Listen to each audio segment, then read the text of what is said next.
Dalakaram vyaptam yena characharam tatpadam darshidam yena tasmai Shri Gurave Namaha.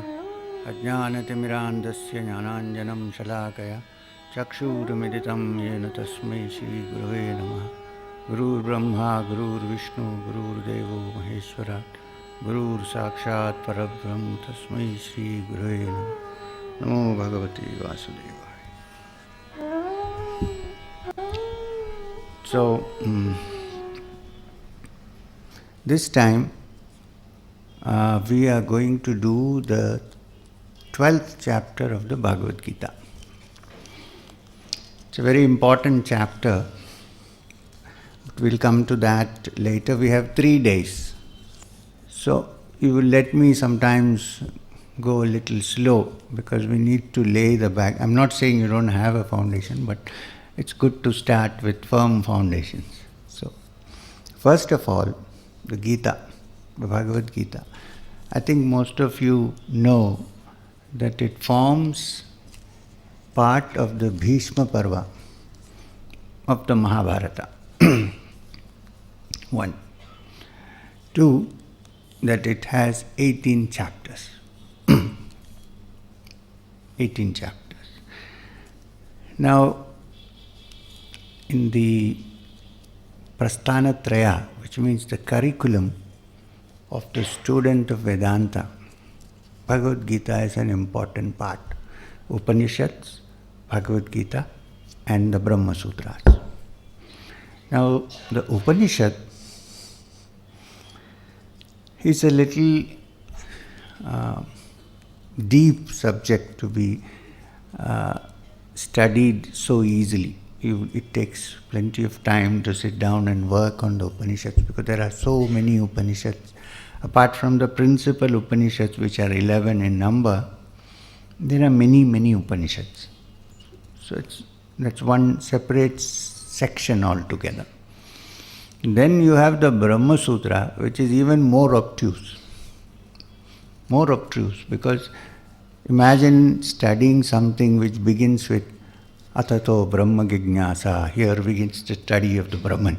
Now this is, we have to be Brahman before we can understand Brahman.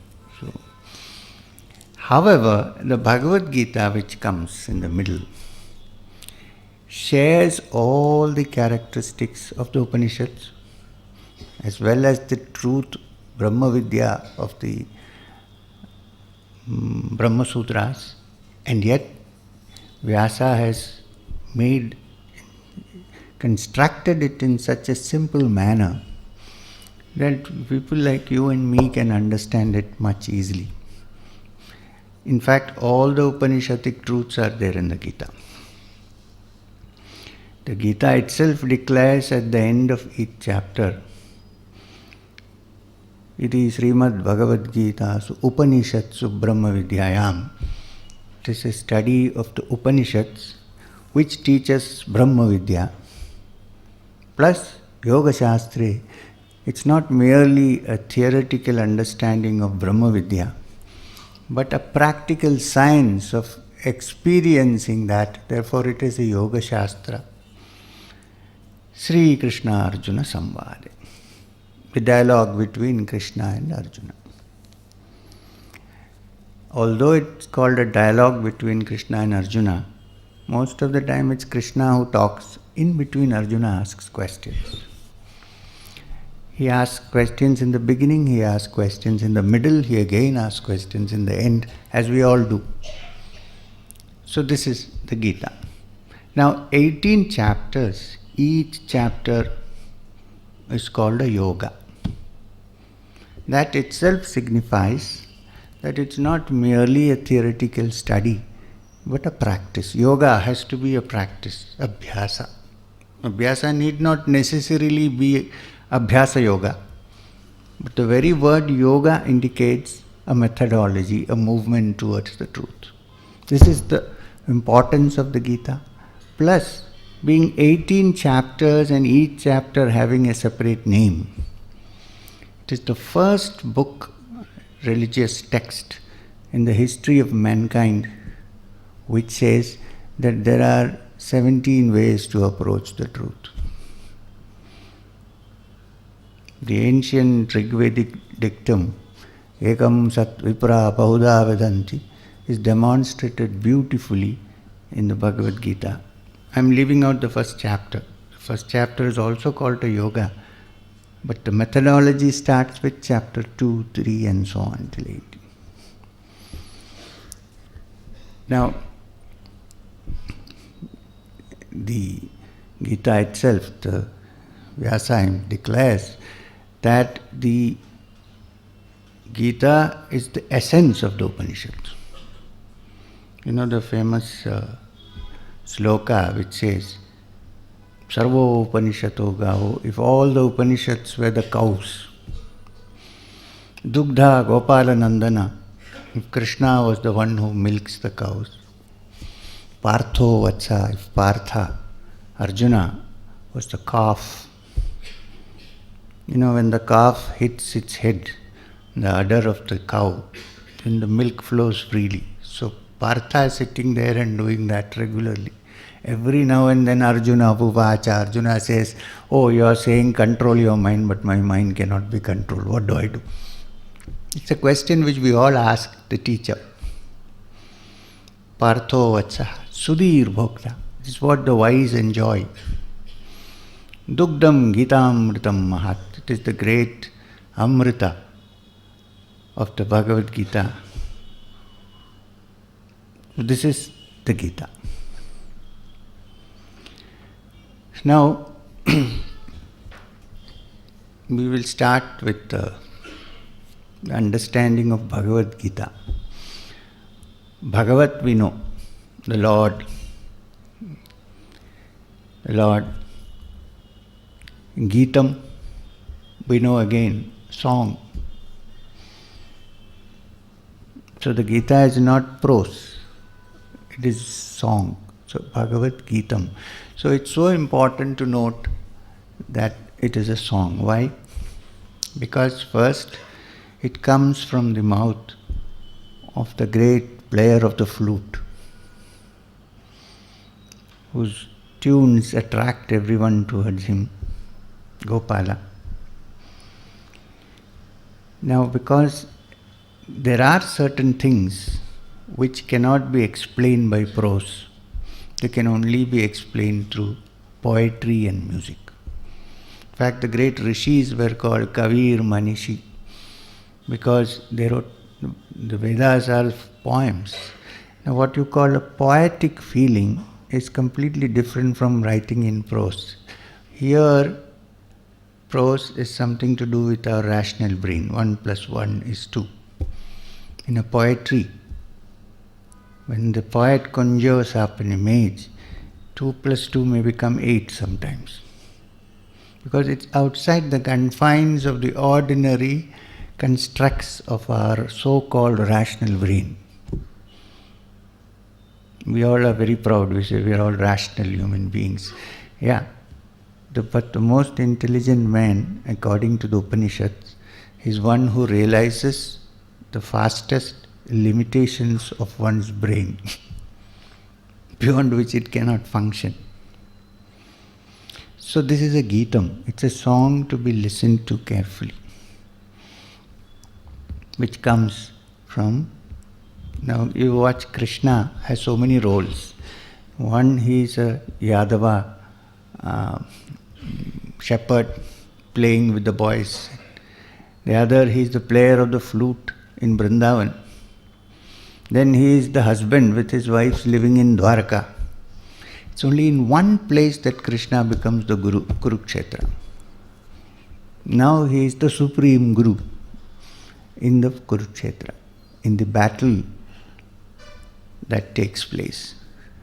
Now, as it should be, this teaching is done in the middle of a battlefield. So people ask, how can you teach such profound things in the middle of the battlefield? precisely why the Gita is set in that situation, that scene, is because it's meant for all of us who are constantly in the battlefield. It's no point in teaching something which can be practiced only in the caves. My Guru, Maheshwarnath Babaji, used to tell me, if you have practiced for many years sitting in a cave and meditated, and then suddenly thought that you have attained everything, that I have no anger, I have no jealousy, I have nothing. He said, but in the cave there is nothing to be jealous about, there is nobody to be angry, there is nothing. It's only in the battlefield of life when you get out. From the cave, when you get into a bus and somebody kicks you on the foot, you know where you stand. Am I a yogi or am I an ordinary man?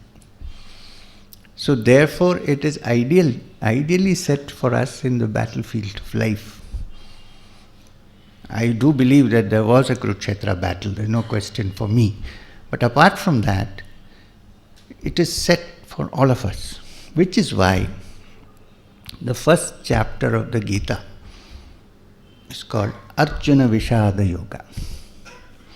You can hear me at the end, no? Back? No problem. Arjuna Vishada Yoga.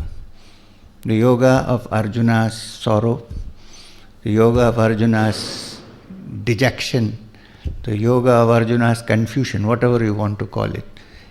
Because Arjuna is at the crossroads, not knowing where to turn, how to proceed, what to do.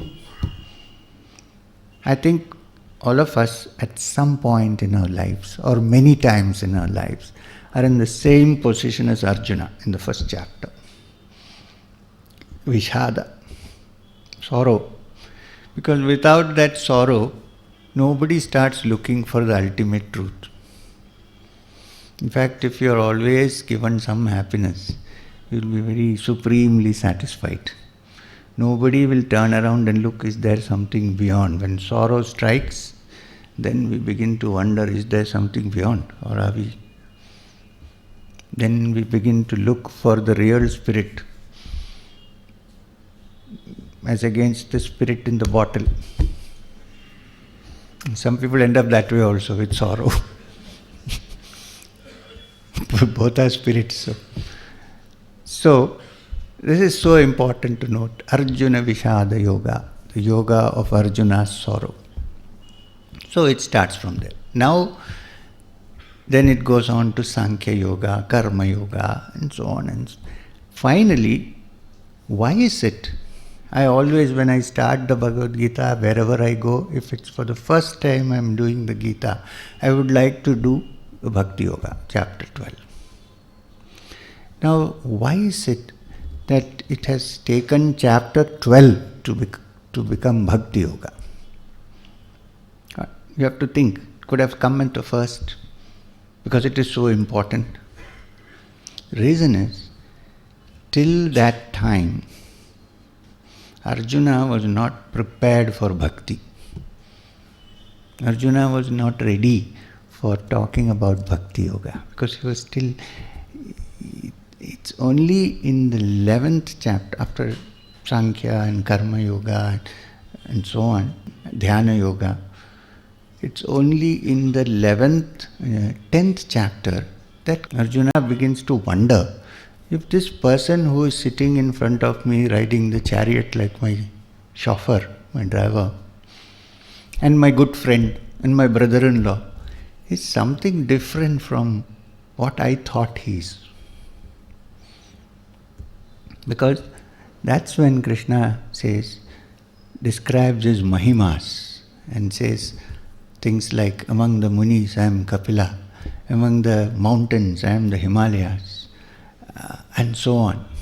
Among the Vedas I am the Samaveda. Please note, among the Vedas I am not Rigveda, I am Samaveda. Why?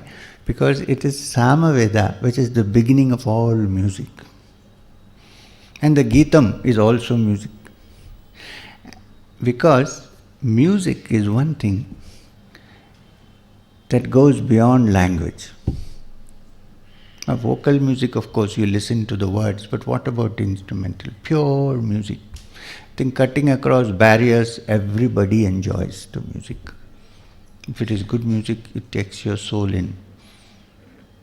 If you go to Konya in Turkey, near Turkey, where is the center of these whirling dervishes, the Sufis from the Rumi order, you will not have to believe in anything. You won't know the language, you don't know Persian, nothing. But if you go and sit there, and when they start their dance, the dervish dance, with that music that comes, reed music, you're automatically drawn towards it.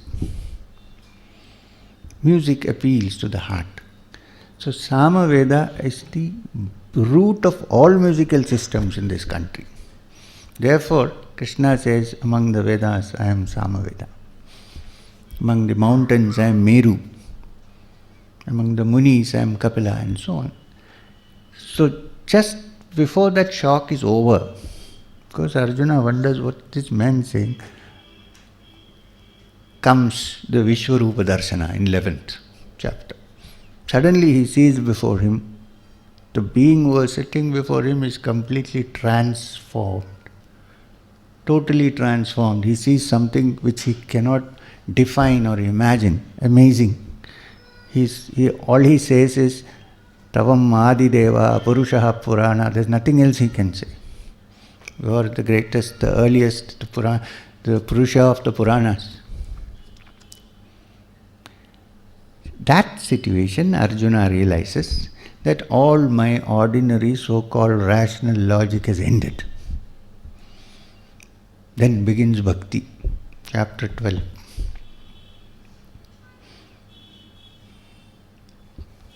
That is why one has to wait till chapter 12 to listen to Bhakti Yoga. Because one is prepared through everything else, and when one is ready, it's opened up.